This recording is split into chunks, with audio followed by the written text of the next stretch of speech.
ग्वालियर की जहां सीएम शिवराज की सभा में बदलाव किया गया। हाईकोर्ट के आदेश के बाद सीएम की सभा में बदलाव हुआ है। भांडेर और अशोकनगर की सभा को भी निरस्त किया गया है। डबरा के टेकनपुर ग्वालियर पूर्व विधानसभा की होगी सभा।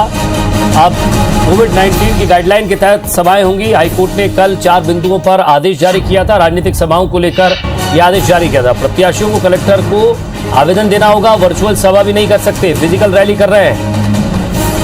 हाईकोर्ट ने कहा है कि हम हाईकोर्ट इधर ये कहा गया कि हम हाईकोर्ट के फैसले का सम्मान करते हैं। सीएम ने कहा है फैसले के खिलाफ सुप्रीम कोर्ट जाएंगे। एक देश में 2 विधान जैसे हालात नहीं।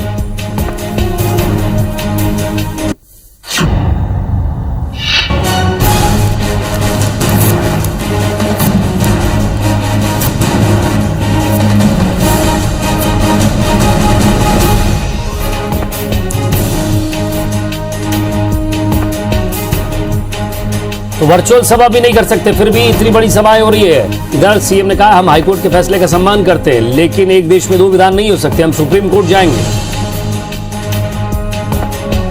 हाईकोर्ट ने कल 4 बिंदुओं पर आदेश दिया था। राजनीतिक सभाओं को लेकर यह आदेश दिया गया था।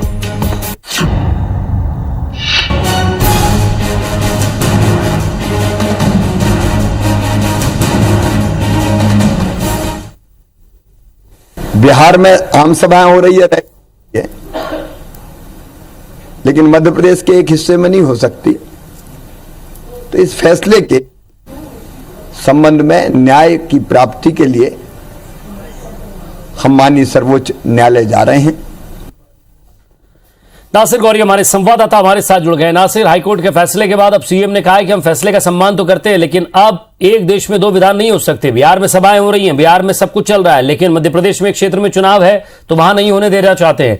इसको लेकर हम सुप्रीम कोर्ट जाएंगे।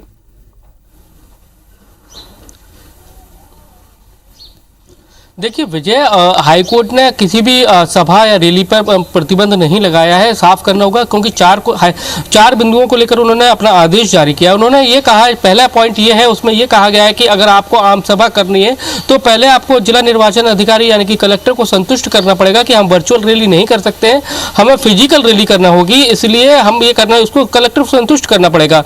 दूसरा ये कहा था उस ऑर्डर में कि जो कोविड की गाइडलाइन है उसका पूरा ख्याल रखेंगे, उसके तहत शपथ पत्र देना होगा।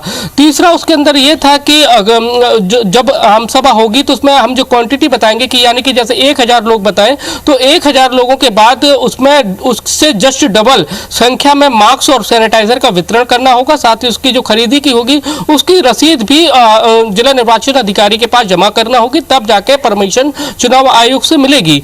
हालांकि इस आदेश के बाद सीएम शिवराज सिंह चौहान ने इसका स्वागत किया। साथ ही ये कहा है कि एक देश में 2 विधान नहीं चल सकते हैं, वो सुप्रीम कोर्ट जाएंगे।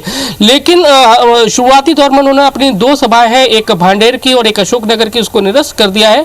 ग्वालियर जिले की ग्वालियर डबरा में विधानसभा में टेकनपुर में उनकी सभा है वो आयोजित की जाएगी। दूसरी ग्वालियर पूर्व विधानसभा में दशहरा मैदान में है, वहां पर की जाएगी। लेकिन कोविड की जो गाइडलाइन है उसके तहत, पूरी गाइडलाइन के तहत ये सभा की जाएंगी। तो हाईकोर्ट का आदेश जो है वो स्पष्ट है, उसमें यह कहा 4 बिंदुओं का आदेश है, उसमें स्पष्ट है कि आपको कोविड की गाइडलाइन का पालन करना पड़ेगा और उसके विपरीत आप नहीं कोई काम करेंगे तो रोक किसी भी आम सभा पे नहीं लगाई गई है, बल्कि गाइडलाइन के तहत ये पालन करना पड़ेगा। और जैसा कि आशीष प्रताप सिंह ने ये याचिका दायर की थी, उन्होंने कहा था कि राजनीतिक जो कार्यक्रम हो रहे हैं ग्वालियर चंबल अंचल में लगातार उससे कोरोना है वो बढ़ रहा है, क्योंकि जब बीजेपी का जो महासदस्यता अभियान ग्वालियर चंबल अंचल में हुआ था उस दौरान कोरोना अपने चरम पर था और लगातार जो केस की जो स्टडी निकल रहे थे कोरोना के, पॉजिटिवों की संख्या 400 से ज्यादा जा रही थी पूरे चंबल अंचल में।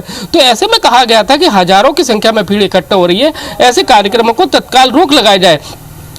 हाईकोर्ट ने 3 अक्टूबर को डायरेक्शन भी जारी किए थे और उसमें कहा था कि कोविड की गाइडलाइन का आप पालन करें, अगर पालन नहीं किया जाता है तो उस जिले के जो कलेक्टर हैं वो उसके जिम्मेदार होंगे अपमानना के। और उसी के तहत जो बीते दिनों में जो एफआईआर हुई है कोर्ट के आदेश के बाद की गई है, और दूसरी एफआईआर के आदेश अभी ताज़ा आदेश दिए गए हैं। केंद्रीय मंत्री नरेंद्र सिंह तोमर और पूर्व पीसीसी चीफ हैं कमलनाथ, उनके खिलाफ आदेश दिए गए हैं।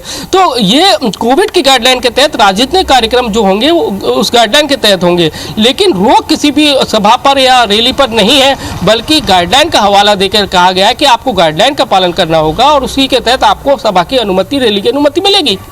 जी शुक्रिया नासिर इस तमाम बातचीत के लिए।